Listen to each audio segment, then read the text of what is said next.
Józef Antoni Poniatowski fue un general polaco, comandante del ejército de la Corona de la República de Polonia, ministro de guerra y comandante en jefe de las tropas polacas del Ducado de Varsovia, miembro del Consejo de Estado, mariscal de Francia, príncipe de Polonia y príncipe de la Corona Checa, masón y sobrino del rey Stanislao Augusto Poniatowski, hijo de Andrei Poniatowski, general de división al servicio de Austria, y de Teresa, descendiente de los príncipes Kinsky de familia checo-austriaca. Nació en el Palacio de Kinsky en Viena y fue criado en los ambientes de habla alemana de Viena y Praga. Se convirtió en polaco por elección, gracias al cuidado de su tío Stanislao Augusto Poniatowski, con quien estuvo estrechamente asociado hasta la muerte del rey. Su madre era dama de honor de la emperatriz de Austria, y ésta se convirtió en la madrina de la hermana mayor de José, que fue nombrada María Teresa en honor al gobernante. En el mundo cosmopolita de la aristocracia prerrevolucionaria, hablaba francés con su madre y con la familia y los sirvientes de su padre hablaba en polaco. Usaba estos idiomas libremente, así como el alemán. Ya de joven, pasó mucho tiempo en Varsovia con su tío, el rey Stanislao, a quien más tarde representó oficialmente en el funeral de María Teresa. En 1787, junto con su tío y el historiador obispo Adam Narewicz, viajó a Kaniów, donde el rey esperó durante un mes un encuentro infructuoso con la zarina Catalina II. El joven Poniatowski fue entrenado desde pequeño pensando en el servicio militar, aunque el príncipe Pepi, como lo llamaban, también aprendió, por ejemplo, a tocar instrumentos de teclado. El instrumento portátil lo acompañó incluso durante las expediciones militares. Al igual que su padre, que murió cuando él tenía 10 años, Poniatowski se unió al ejército austriaco, donde en 1780 se convirtió en teniente, y en 1788 ascendió al rango de coronel y se convirtió en ayudante del emperador José II. En 1786 se convirtió en caballero de la Orden de San Estanislao. En 1788 luchó en la guerra austro-turca. El 24 de abril resultó gravemente herido mientras lideraba un asalto a la fortaleza de Šabac en Serbia. En Šabac, Poniatowski también salvó la vida de su colega, varios años menor que él, el príncipe Carlos Felipe Farsenberg, quien años después sería el futuro vencedor de Napoleón en la batalla de Leipzig. Aunque su carrera en el ejército imperial parecía bastante prometedora, Poniatowski no dudó cuando, en 1789, a petición del rey y del Sejm, fue llamado a servir en el ejército polaco. Recibió, junto con Kosciuszko y otros 3, el rango de mayor general y el mando de la 4ª división estacionada de los voivodatos en Bratslav y Kiev. En el periodo de deliberaciones del Sejm de 4 años, que culminaron con la adopción de la Constitución del 3 de mayo, el propio príncipe fue un entusiasta partidario de la Constitución, la cual fue aprobada, en cierta medida, mediante engaños y asesinatos. El castillo real estaba rodeado por el ejército de Poniatowski, y él mismo estaba en la sala con un grupo de úlanos para impedir que los oponentes de la ley emprendieran acciones militares. En el periodo anterior al estallido de la guerra ruso-polaca de 1792, Poniatowski se dedicó a organizar y mejorar la condición del pequeño y abandonado ejército y a entrenarlo, logrando importantes éxitos en esta área y demostrando sus destacadas habilidades militares. El 6 de mayo de 1792 recibió el mando de todas las tropas de la corona en la frontera rusa en Ucrania y pronto comandó este ejército en la guerra con Rusia. Dada la gran ventaja del enemigo, de acuerdo a las reglas de la guerra de la época, trató principalmente de preservar las unidades del ejército subordinadas a él. Dirigió con habilidad y éxito su retirada de las zonas fronterizas ucranianas a través de Volinia hasta la región de Lublin. En la batalla de Sielensk, el 18 de junio, cuando una de las columnas polacas se estaba derrumbando, dio un ejemplo de valentía personal dando vuelta al enfrentamiento y cambiando las tornas de la batalla. Esta primera batalla victoriosa del ejército polaco desde los tiempos de Juan III Sobieski se convirtió en una oportunidad para establecer la Orden Virtuti Militari, con la cual el rey premió a Poniatowski y Kosciuszko en primer lugar. Después de una defensa de 5 días del río Bug, tuvo que abandonar la línea del río.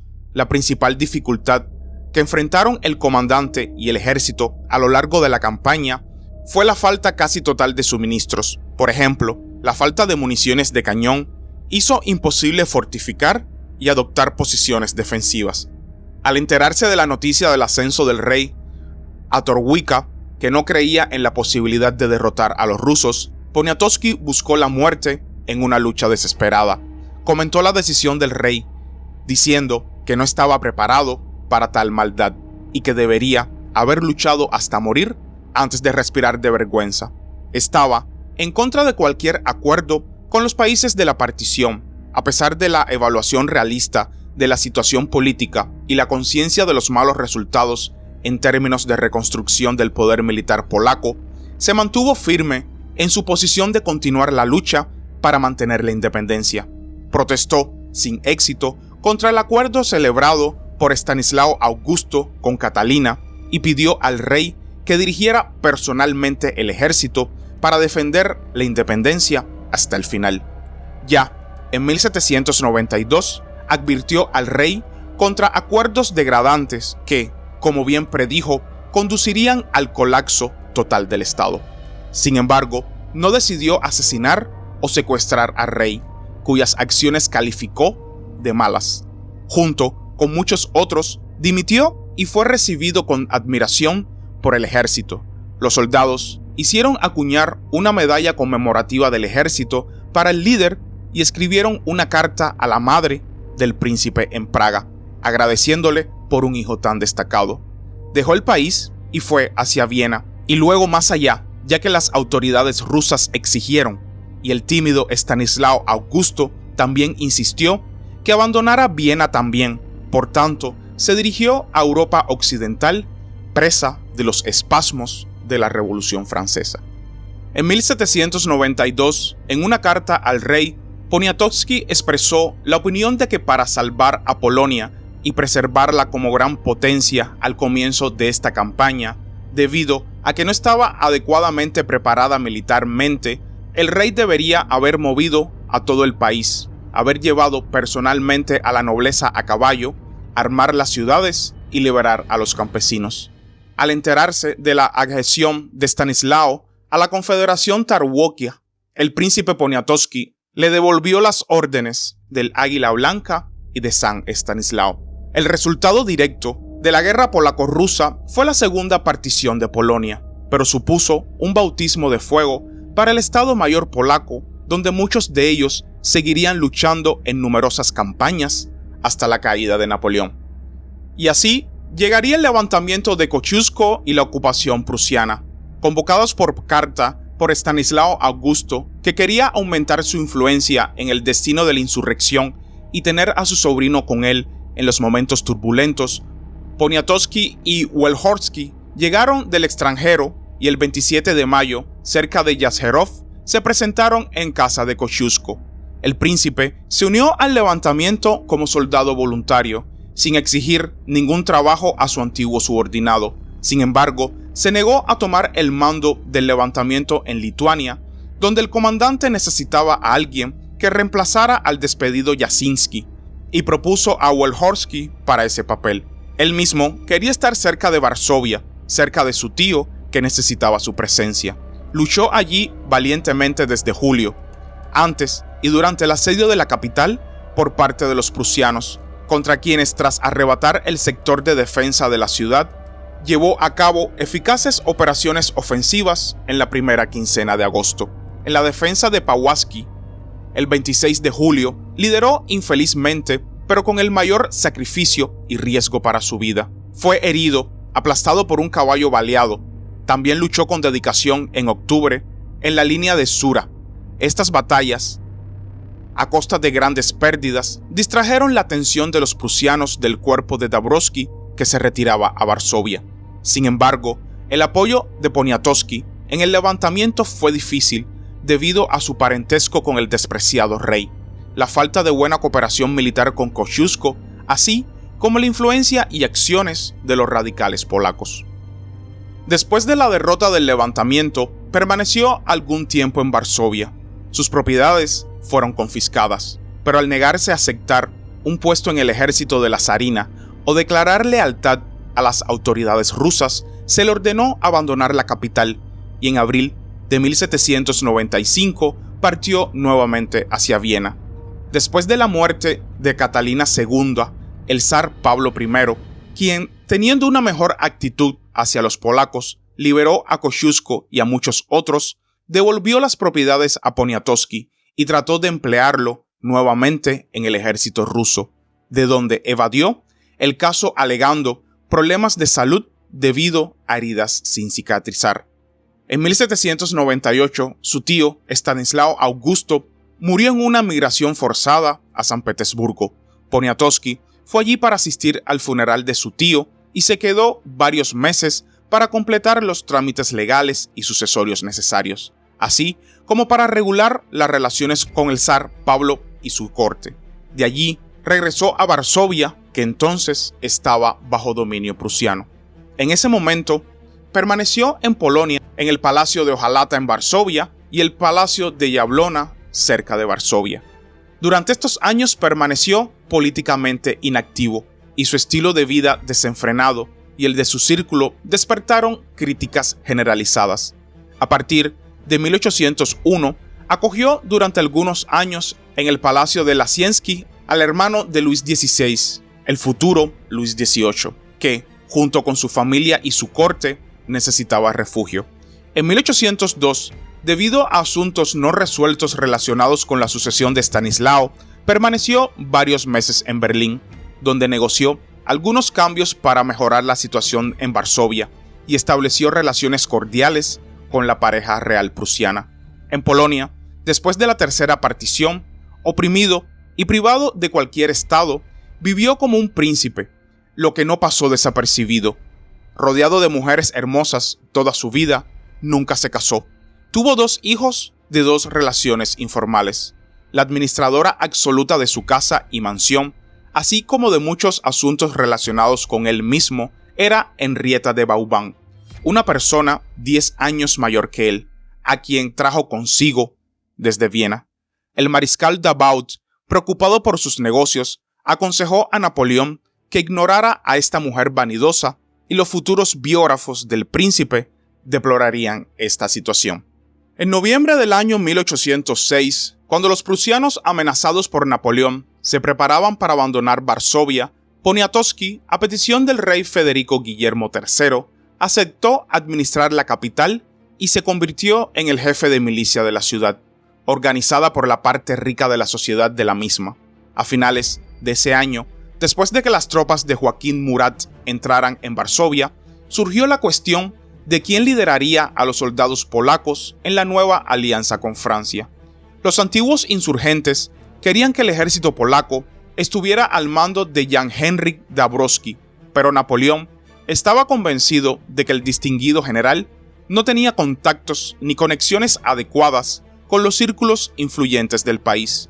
Después de largas negociaciones con Murat, con quien rápidamente se hizo amigo, Poniatowski decidió ponerse del lado de Napoleón y asumir la responsabilidad del ejército recién formado. El 7 de diciembre, Murat lo proclamó comandante de las Fuerzas Armadas.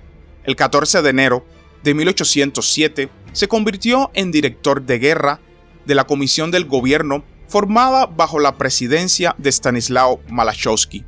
En julio se instauró y se concedió una constitución al Gran Ducado de Varsovia, en cuyo gobierno Poniatowski se convirtió en ministro de guerra el 7 de octubre.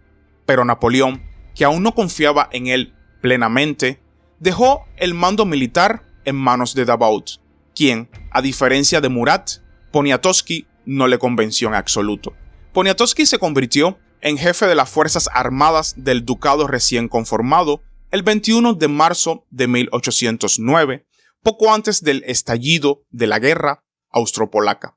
Habiéndose dedicado por completo al desarrollo y organización del nuevo ejército polaco y su infraestructura, luchando contra las reticencias de Henry Dąbrowski y especialmente contra el odio del general Zakájek, gradualmente se ganó la confianza y el afecto general del ejército. En una carta a Napoleón, en 1807, explicó fielmente la negativa de Kosciuszko a cooperar con el emperador francés por las deserciones pausadas y la excepcional responsabilidad moral del líder del levantamiento. Aunque se dedicó principalmente a los asuntos militares, también dejó su huella en otros ámbitos de la actividad pública. Por ejemplo, durante el gobierno del Principado, en octubre de 1808, exigió que los puestos de jefes de la comuna se otorgaran a los campesinos y no, como era el caso, a la nobleza local, acusada de oprimir a los campesinos, y llevó que se permitiera esa opción. En 1809, argumentó que los tribunales deberían estar obligados a aplicar uniformemente el Código Napoleónico, más progresista y no a su discreción.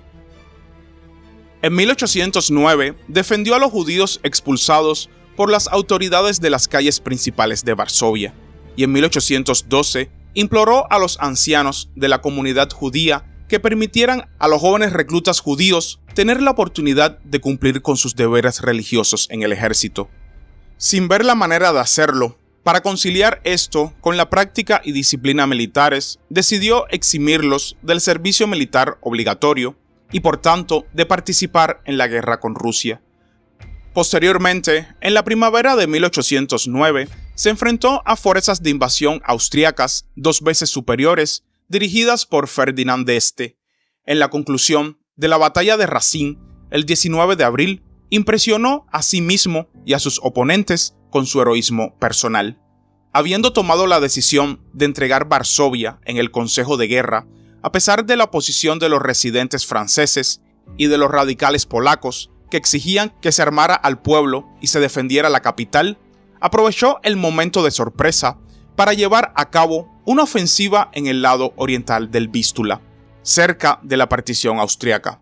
El 14 de mayo fue capturada Lublin y el 18 de mayo Sandomierz, con su único puente principal sobre el Vístula en esta zona. El 20 de mayo fue capturada mediante un ataque nocturno la fortaleza de Zamość, junto con 2.000 prisioneros y 40 cañones. Y finalmente, el 27 de mayo Lviv fue capturada. De esta manera, Poniatowski provocó el colapso de la ofensiva del ejército austriaco y su abandono de Varsovia. El 2 de junio, a petición del emperador Napoleón, estableció el gobierno militar central provisional de ambas Galicias en los territorios liberados. El 15 de julio, salió victorioso en Cracovia, donde al entrar en la ciudad, saltó con valentía sobre su caballo contra un escuadrón de húsares rusos que bloqueaban la calle y el puente. Fue celebrado como un héroe por los habitantes de la antigua capital real. Permaneció allí hasta finales de año, supervisando el gobierno provisional que operaba en las tierras liberadas. Era la culminación de la carrera del príncipe y además sentía que su presencia era la mejor garantía de que Cracovia, que los austriacos nunca dejaron de exigir, seguiría en manos polacas. Firmó la ley de Kaltach sobre la reforma de la Universidad de Jagiellónica y del sistema educativo, pero consciente de su papel en los excesos radicales de la insurrección, no aceptó una reunión personal. La guerra austro-polaca se coronó con un tratado de paz del 14 de octubre, que amplió el área del Ducado de Varsovia para incluir áreas de Nueva Galicia y del distrito de Zamość. Gracias a su éxito en la conducción de operaciones militares de forma independiente, Poniatowski se ganó la absoluta confianza y el respeto de Napoleón y los franceses, y su nombre hizo eco en toda Europa. En Polonia, a pesar de ser acusado, a menudo injustamente, de errores y deficiencias en el ámbito administrativo, tenía una enorme autoridad. El ejército lo amaba especialmente porque sabía cuidar las condiciones de vida de los soldados y establecer excelentes contactos con la base del ejército. En abril de 1811, Poniatowski viajó a París para pasar 4 meses. El motivo oficial fue el bautismo del hijo de Napoleón. Allí representó al rey de Sajonia y al duque de Varsovia, Federico Augusto, con quien visitaba a menudo Dresde a título oficial. En París, también participó en reuniones con el emperador y sus generales en preparación para la guerra con Rusia. Y se conoce que pasó su tiempo libre con la bella hermana de Napoleón, Paulina, en su residencia cerca de París. Creía que la ruta óptima para el gran ejército en su expedición a Moscú sería la ruta del sur, a través de Ucrania, donde el clima era más cálido y sería más fácil coordinar una posible acción con Turquía. Y si esta propuesta era rechazada, estaba dispuesto a marchar a Volinia solo con el cuerpo polaco, contando con el apoyo del levantamiento polaco que allí se estaba preparando. Napoleón no estuvo de acuerdo con ninguna de estas opciones. Poniatowski recibió el mando de parte del quinto cuerpo de ejército, que ascendía aproximadamente a 35.000 soldados. Durante la campaña de 1812, camino a Moscú, luchó en la vanguardia y se distinguió muchas veces en Smolensk, en Borodino, en Chirkov y posteriormente en Vinkov.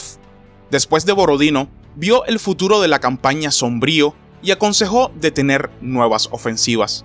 Después de entrar en Moscú, a diferencia de Napoleón, ya estaba convencido de la derrota final, pero esto no afectó su voluntad de luchar. Continuó liderando personalmente los ataques de la caballería. En Winkowo, el 18 de octubre, salvó a Murat de una derrota total a manos de Kutuzov, pero por ello perdió al jefe de Estado Mayor del ejército del ducado, Stanislas Fischer, quien murió en batalla. Fue gravemente herido el 29 de octubre en la batalla de Vyazma.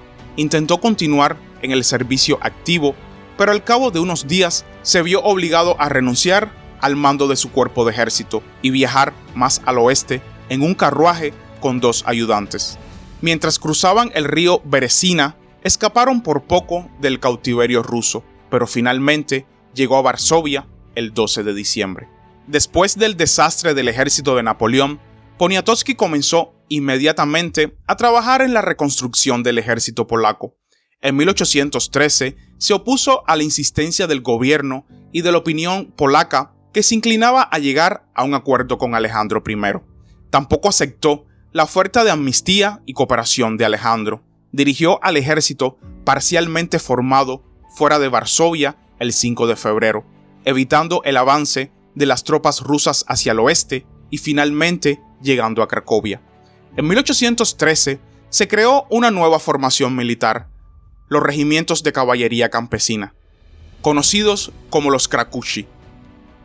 Parte del nuevo ejército sería famoso por su valentía en la próxima campaña. En Cracovia, el príncipe esperó algunas semanas más, experimentó las últimas dudas dramáticas sobre la elección del camino correcto y preparó a los soldados para la siguiente prueba. Finalmente se despidió de 2 de las mujeres más importantes en su vida, Sofía y Henrietta Vauban, y, evitando de nuevo a los rusos que se acercaban, el 7 de mayo, emprendió el camino con su ejército, aunque desconocía si tendría intención de regresar. Dirigió un ejército con varios miles de hombres a través de Austria hasta Sajonia, donde como comandante del 8º Cuerpo del Gran Ejército de Napoleón luchó en Lutzen y luego defendió la cordillera checa y luchó en la orilla izquierda del Elba. El 9 de septiembre, en Lobau, el 8º Cuerpo polaco libró una batalla contra una fuerza abrumadora y mantuvo sus posiciones. El 10 de septiembre, cerca de Settlitz, el general Pahlen intentó detener la marcha de las columnas polacas. Poniatowski lideró una carga de caballería y en una sangrienta batalla tomó 500 prisioneros, rompiendo la resistencia enemiga, lo que le permitió avanzar hacia Leipzig. El 12 de octubre, ya cerca de Leipzig, con Murat, fueron sorprendidos por tropas enemigas mientras desayunaban. Poniatowski saltó sobre su caballo, se abrió paso y, habiendo llevado a tiempo a la caballería polaca, salvó la situación. Recomendado por Murat, Napoleón lo nombró mariscal de Francia el primer día de la batalla de Leipzig, el 16 de octubre, lo que supuso la única distinción de este tipo para un extranjero. Durante la larga batalla dirigió a sus lanceros y a su infantería hacia la confrontación. Organizó los últimos intentos de defensa con MacDonald y resultó herido varias veces. Logró cruzar el río Place, aunque su caballo se ahogó debajo de él. Este se negó a responder a los llamamientos de sus ayudantes para que se rindiera.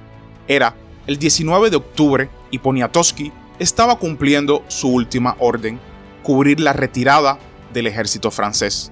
También rechazó la evacuación que le ofrecieron los franceses y permaneció con sus soldados. Al tener detrás el puente prematuramente demolido sobre Elster, volvió a resultar herido y saltó con su caballo al río Crecido, donde los franceses que estaban en la otra orilla le dispararon por error. Murió allí, probablemente fusilado por sus propios aliados.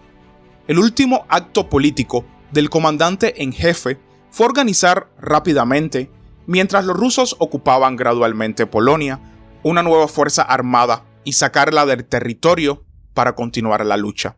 Esta maniobra habría dado buenos resultados si la contraofensiva de Napoleón en 1813 hubiera tenido resultado.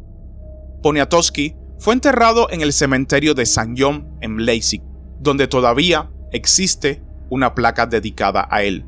La primera lápida fue llevada a Varsovia y colocada en la puerta Grodzka del Castillo Real.